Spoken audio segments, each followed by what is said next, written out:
各位棋友，大家好。这盘棋是2023年6月18号，决议指导 F 与韩国棋手朱炫宇的对局。在这盘棋中，决议的招法如同行云流水一般，给人以赏心悦目的感觉，轻松自然就取得了局面的优势。好，现在我们来从头欣赏这盘棋。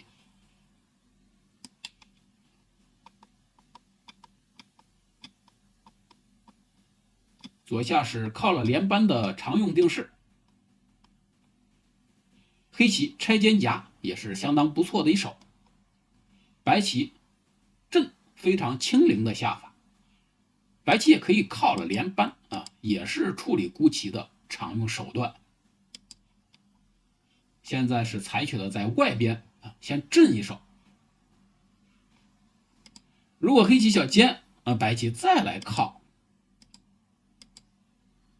这就有点顺势行棋的感觉，有点行云流水的感觉啊。黑棋往外这边走，白棋顺势靠了再连扳，感觉有一种很高妙的步调在里头。黑棋是小飞，白棋就靠啊。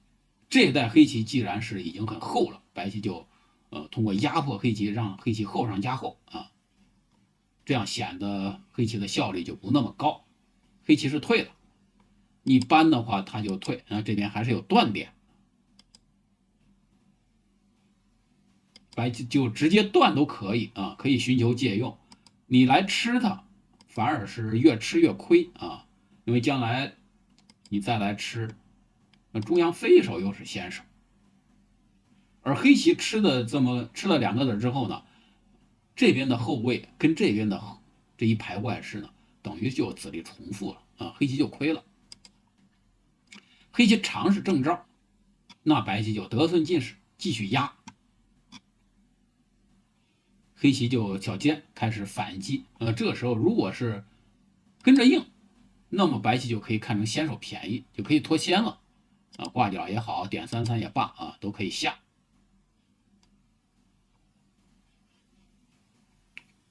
黑棋是小尖分段中央和这颗白子的联络，白棋仍然是你威胁过来的话，它就往角上发展啊。这个时候呢，它没有去靠啊，事实上靠也是可以下的。点3-3，黑棋是二路飞啊。这个时候如果挡下的话啊，白棋就简单扳，这一飞啊，白棋就角上就轻松活一块。显然黑棋的一团子都危及在很狭窄的空间里边，黑棋的效率并不高。黑棋是飞在这里啊，看起来对白棋有更大的威胁。白棋仍然是飞，在角上寻求做活，夹一下，白棋先冲啊。这个时候呢，不能扳，扳的话被黑棋这么顺势一打，挡下，这里边白棋就麻烦了，就得都死进去。先冲一下，再粘住。如果你在外边挡这一冲，这是可以做活的。黑棋是只好粘住，那白棋冲了之后，夹是好手啊。这地方断不行，断的话黑棋一退，白棋又被吃了。这个时候呢，很多时候这个形状都是夹，是手筋。黑棋挡下也很严厉，那白棋就断。黑棋拐，白棋长。接下来黑棋弯这手棋想紧住白棋的气，但是呢，这个形状啊，一看就是恶形啊。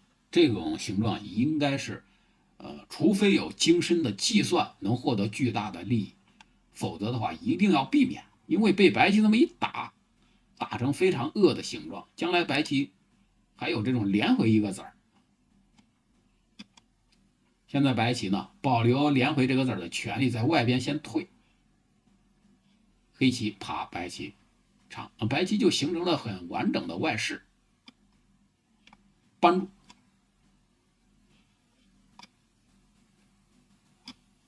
白棋把这个方给补住啊，中央呢就越来越厚，然后黑棋还得吃掉几个白子啊。白棋是死掉了几个子，但是中央变厚了啊，中央白刷刷一片。然后搬一下，白棋挂角，纠缠黑棋右上，还是瞄着中央这2个子。黑棋是中央跳了啊，这是正招。这时候如果走脚步的话，白棋这边震过来，这2个子不太好处理。或者是白棋飞在这里，这2个子也不太好处理，都显得太弱了。中央跳是正招，白棋小尖非常沉稳的一手，把自己先补好了。这手棋当然也可以直接跳，也没有问题。跳的话，大概黑棋会小尖一下。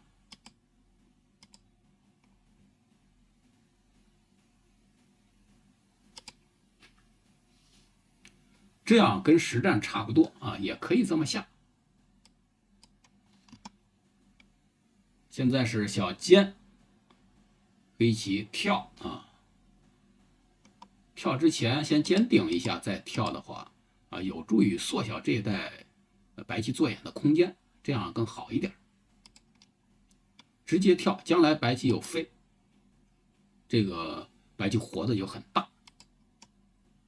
现在白棋抢先在中央大飞，能把这个步子迈大的时候尽可能的迈大啊。这一带呢不怕黑棋的冲击啊，比如你黑棋这样走，显然白棋这么一冲啊，黑棋的棋形就烂了。尖顶它可以扳住，黑棋扳的时候，白棋可以连扳啊。看起来这一带白棋有断点，但是不怕啊。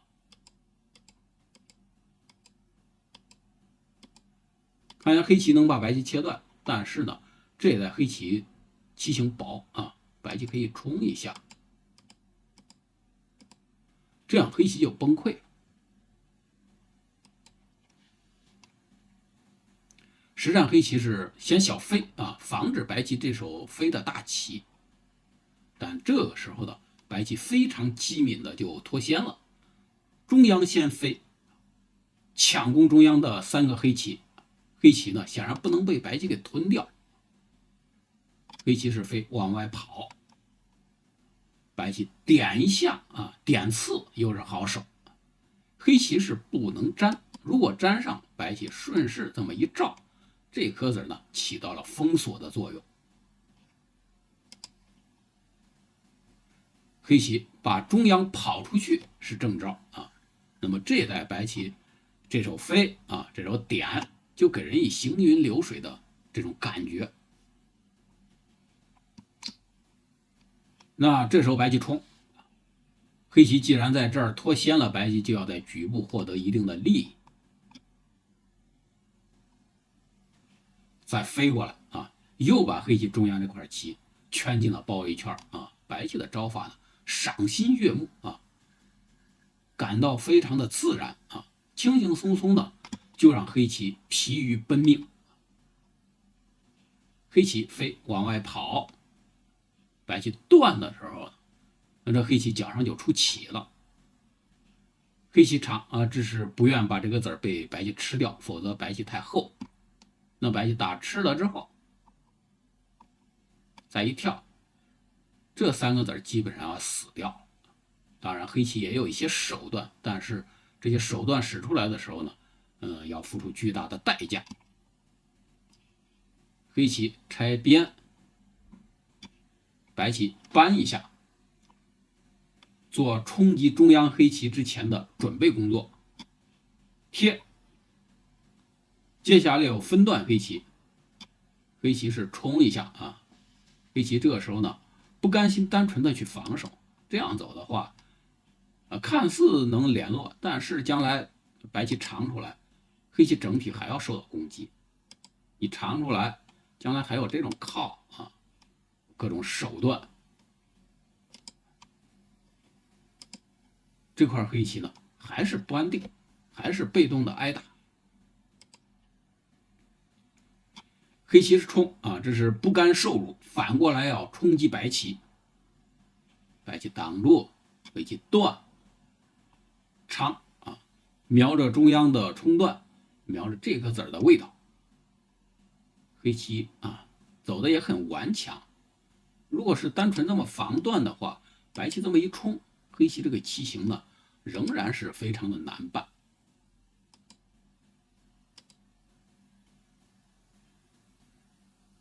这时候白棋呢，事实上呢就保留这一带的味道，直接把这儿吃干净。这个局面都是白棋呢盘面都要领先了。黑棋是尽可能的想纠缠这两个子呢，高效率的补断。白棋拐一下是先手，然后手起刀落这么一冲，黑棋这几个子呢，已经是被收入囊中。现在黑棋点团一下啊，这是为了将来在角上吃掉几个白子做准备。冲一下，这样角上会形成一个大头鬼啊。如果对杀的话，那么形成大头鬼的话，因为黑棋啊，如果白棋这么吃，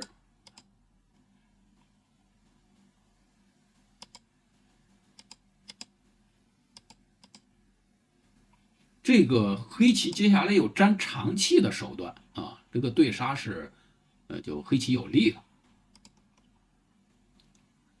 那白棋呢，不在角上动手，先冲。黑棋倒是可以吃掉白棋，但是白棋先手打吃，那相当于当初这手点呢，就等于是损了啊。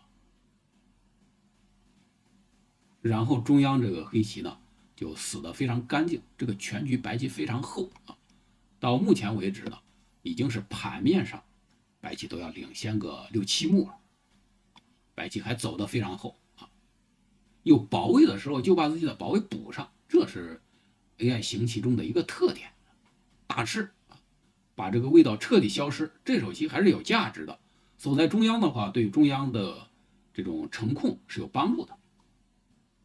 黑棋挂白棋，虎一下，打吃，再打。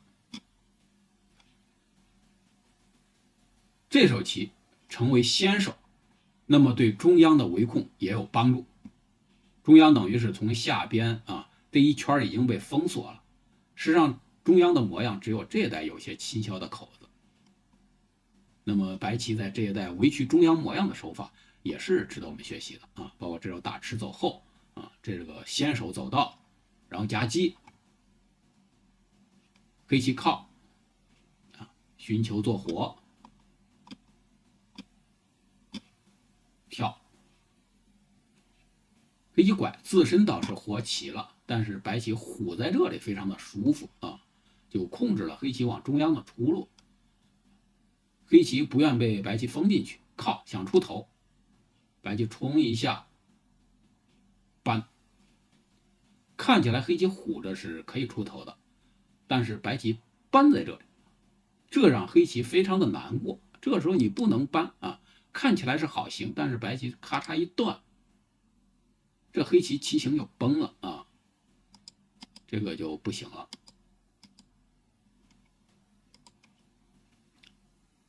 黑棋只好把自己的断点护住，这样白棋中央打吃了之后，这么一粘，这一带这个口中央模样的口子等于是基本上算扎住了。黑棋点这个还得走，如果不走的话，直接在中央侵消。实际上将来呢，白棋挡下还是很大的，很大的一手。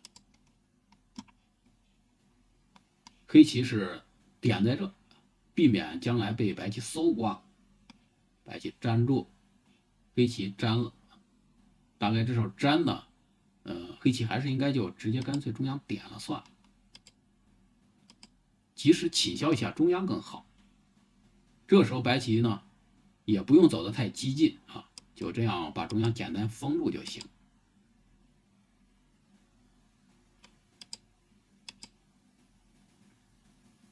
这个进不去啊。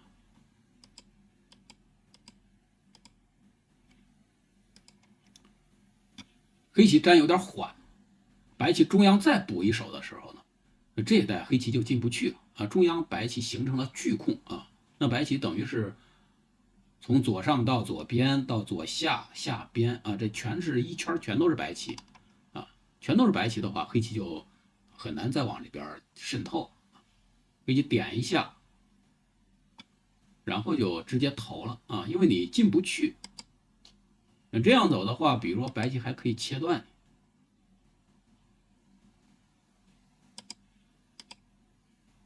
这个没有活路，这样走也不行啊。这个步子稍迈大点就不行。那往回缩的话，白棋中央一封啊，这就大空就自然而然就形成了。甚至白棋都可以不封，先在上面飞，你往中央走，这边还有切断。那你要跟着应一手，这里边还是有毛病啊。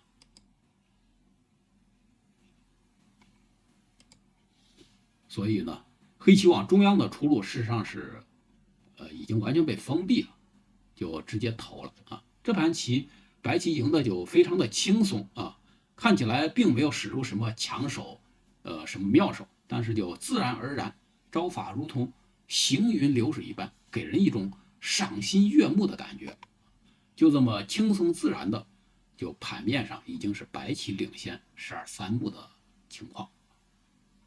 这盘棋是值得我们体会的一盘。好，今天这盘棋就讲到这里，谢谢大家，再见。